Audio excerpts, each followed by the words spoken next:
Jay Glazer is joining us, sponsored by Mercedes-Benz, the best or nothing. He'll be on the Fox Sports Radio 8 Eastern NFL Draft first round with Joel Klatt and Peter Schrager. Okay, I wake up this morning, I hear the Dolphins want to move up. Jay, I'm like, holy moly, my mock draft's already in flames. What do you make of all the noise around Miami this morning? Well, first of all, it doesn't matter what they want to try and trade up for to number one, not happening. Okay. Not happening. Not happening. No. Cincinnati's going with Joe Burrow. Not happening. Okay. And the way Cincinnati looks at it is, number one, he's a culture changer.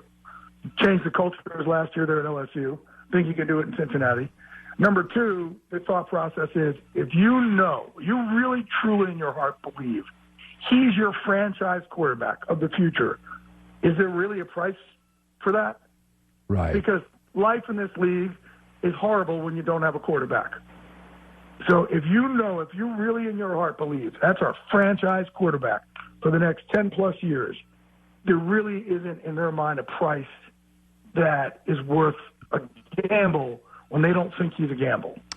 Now, the number 2 pick is Washington. This week on Fox Football Now, Washington is getting calls, and you said specifically from one team. Yep. Well, no, several teams, but a team all the way back in the Atlanta Falcons tried to go all the way up, and it was for Chase Young. But it's interesting because Washington, everybody was called. They made no bones about it.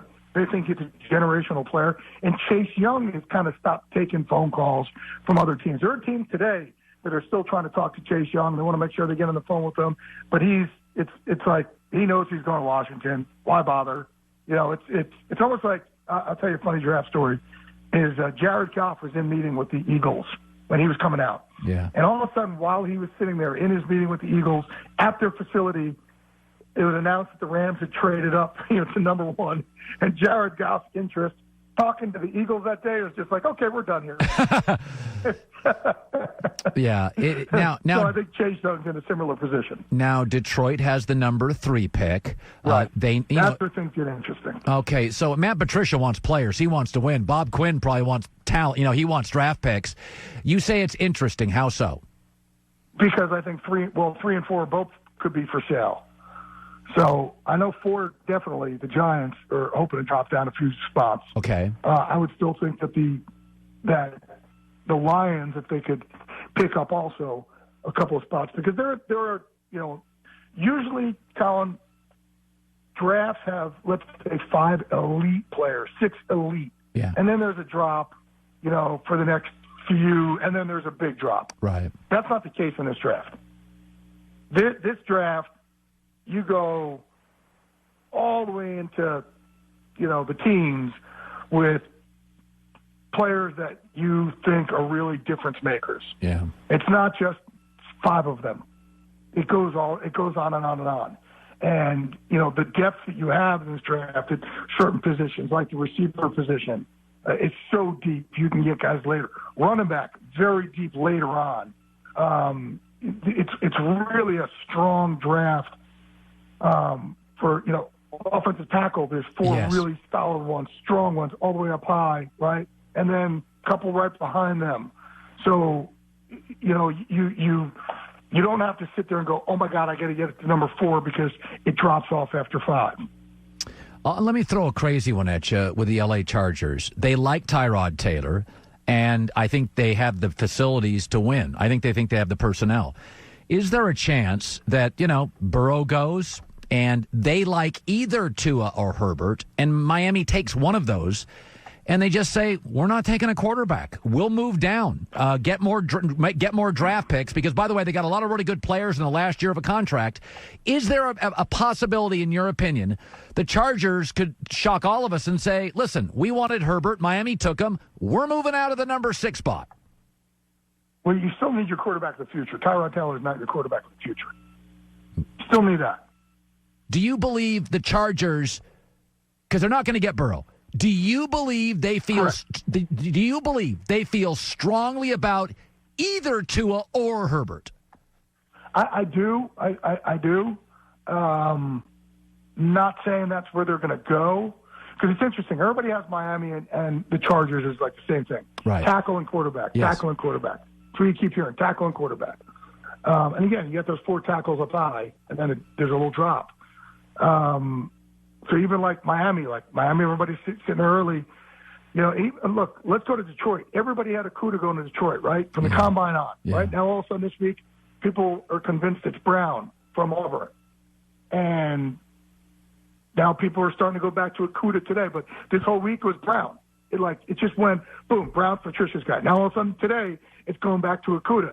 So, what the consensus has always been is that both those teams want tackle, quarterback, tackle.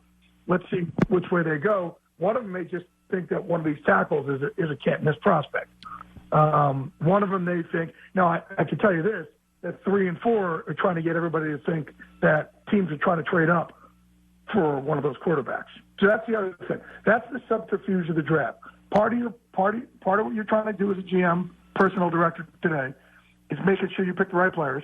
And the other part is setting out the right smoke screens that there are teams that want to go up to move for a certain quarterback. So you could hopefully get a great draft maneuver like what the 49ers did a couple years ago with the Bears. They played it perfectly. New England needs a quarterback for the future. You're always... Well, they may have one. Yeah, come on. Oh, boy. No, they may have one. No. They may have one. They may have their guy. So you don't think... If I said to you, Jordan Love goes in the first round, it would probably be mid to late. And I said, okay, who do you... I mean, I don't think Green Bay... Initially, I thought, Green Bay should take him and sit him, but you got to give Aaron Rodgers more players. Come on, he's got 3-4 great years left. Let's get Aaron players. And I know that, and well, you got to help them on defense also. Yes, I mean their defense got gutted last year in the championship game, and then you could always help try and give him some receivers. And, yes, and a couple of receivers I know they love over there. Yeah, and offensive line always. So Jordan Love, if I said goes late first round. So here's the thing with Jordan Love. At the combine, his agents, or whoever it was, did a great job of getting every other insider I saw were talking about, oh my gosh, this guy's flying all the way up in the top 10, and man, he could be one of the top. He may be the second or third quarterback taken. I'm like, oh man, this is really good job on his people's part. But Jordan Love, had an awful lot of interceptions, and he got popped before a bowl game, and it makes people go, what is this cat thinking? I'm not as high on Jordan Love as the rest of the world. Okay. Or the rest of the world seem to be, but just all the teams I talk to, I'm not getting look, I don't make, let me be clear here. I don't make my draft judgments off of anything that I watch because I know I'm not as smart as the guys who do this every day of their lives. Right? So I'm smart enough to know that the guy who's sitting there stuck in his basement watching film, that's who I'm gonna make my board based on him, but also talk to 100 other people that do exactly what he's doing, and then try and get my consensus of where my board's going to go. And then I put everything through Joel Klatt, who's just amazing. And Joel and I have sat and done this now for the last however many years together. So I go on I take his top 50 first with my process, and then I go to every team. And then I start helping him move around what his top 50 was based on what all these teams are doing. But Joel's pretty damn good at what he does. Yeah. And then I just kind of come up with my own thing based on, how much I have talked to these personnel directors. By the way, so the personnel director is where I'm getting all these feelings of Jordan Love. Tua. And the GMs and the head coaches. Tua. Do you think there's a chance he falls out of the top 10? Yes.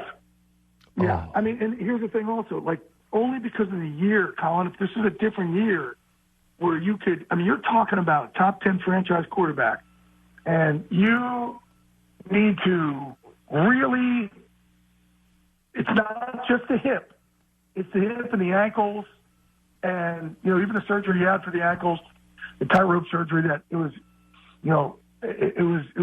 they elected to do that to get him back sooner. When you put them all together, and your doctors and your team and your trainers, who are all subjective, don't have the opportunity to take and do all sorts of agility and really scout and look and pull and poke and prod, there's a lot. You have to just have faith that he's going to be okay. Yeah. That's a lot to have faith in. Yeah. There's no doubt he is special. Yeah. He is a special player. No doubt. But this year, when you can't pull a guy in, these guys, normally we talk about paralysis by overanalysis. They get too much information. Now they're not getting enough information.